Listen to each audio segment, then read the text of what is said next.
on one side, the CFA Institute with Mrs. Josina Kamerling, and Euroclear institutions and network with the CEO Stéphane Bernard.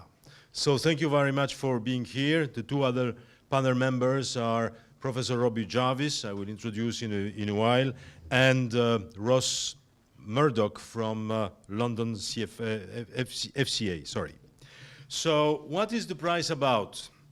The prize about is to stimulate young generation, people under 35, to think in a constructive way about the future of financial profession, financial activity, financial techniques, with this blend of ethics and trust. Promoting the role of trust, promoting the role of integrity, promoting the ethical awareness of these people that are daily in contact with their clients, with their suppliers, with their investees, and so on and so on. I think it's very important and is at the roots of the mission of the prize. It's also to engage students, not only professionals, but also people in the academia, to open the fields, to touch issues that maybe they do not have the opportunity to touch in their main courses, and to address, once again, in a constructive way, what they see, what they would like to see in terms of innovation, in terms of prospects, in terms of projects. So this is the mission of the prize. Two words about the history of the prize, because I think it's important. Those who are familiar with the prize have seen that the name has changed in the last edition. It used to be called Ethics in Finance Robin Cosgrove Prize. Today it's Ethics and Trust in Finance, previously Robin Cosgrove Prize. Why previously? Because the Robin Cosgrove name was in the honor of a young banker who in early 2000 spoke with his mother. She used to be a senior UN official in Geneva, and saying that the climate in the profession, in London, in Tokyo, in other places he used to work, the climate of the profession was a source of preoccupation for him. And in a few years' time, he was saying, I have to do something actively to change the mentality. We are a few years before the crisis.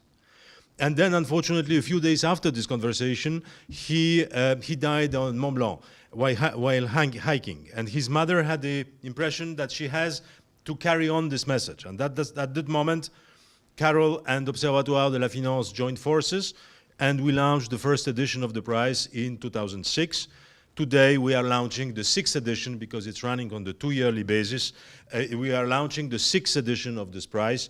And the history of the prize goes through different linguistic editions. We have had 3 Ibero-American editions. We are now in the 5th Polish edition, so it's spreading slightly across the globe.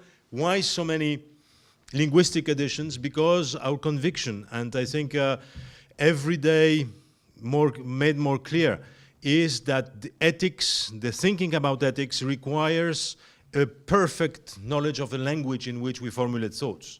So even if English is the dominant language of finance, it is not yet the only language in which we can express ethical analysis and things like this. So there is a concern about the clarity and the quality of thinking. So it's better for people to write in their native language or close to native, and then the best papers are translated and they join the global loop of the prize. So what can you do? We are launching this prize with the 2 strategic partners I mentioned. CFA Institute on one side, Euroclear on the other. They are partners, they are not sponsors. And I think it's very important, because partners, it means commitment. It means, of course, financial support, but it means the carrying the knowledge, carrying the information to the people that should and could contribute to the prize. So disseminating is one very important step. Writing yourself, possibly, if you are under 35, and I see that there are many of you here in this room, so that's a very good news. To organize for institutions, time to time, to organize a workshop, to organize a seminar, to push this issue ahead, inviting possibly one or two of the previous winners to share their thoughts. And as you have seen on your chairs, here, you see the essays that have been nominated for the last edition.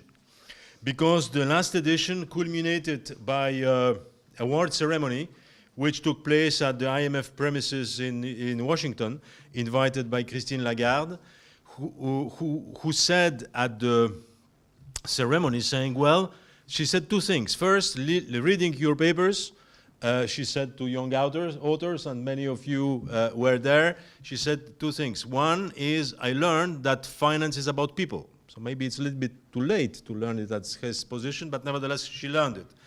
And the second point she learned, which is also very important, and she put it very clearly, saying, well, we as IMF and other central bankers and so on are in charge on financial stability, and I cannot imagine financial stability without ethics. So ethics is part of the equation. So that's the reason, and the speech and this award ceremony confirmed our intuition that it's still a lot of things to be done in academia, in professional circles, in institutions, in order to make the ethics and trust a daily, let's say, concern of practitioners and of regulators and of users of financial instruments and financial products.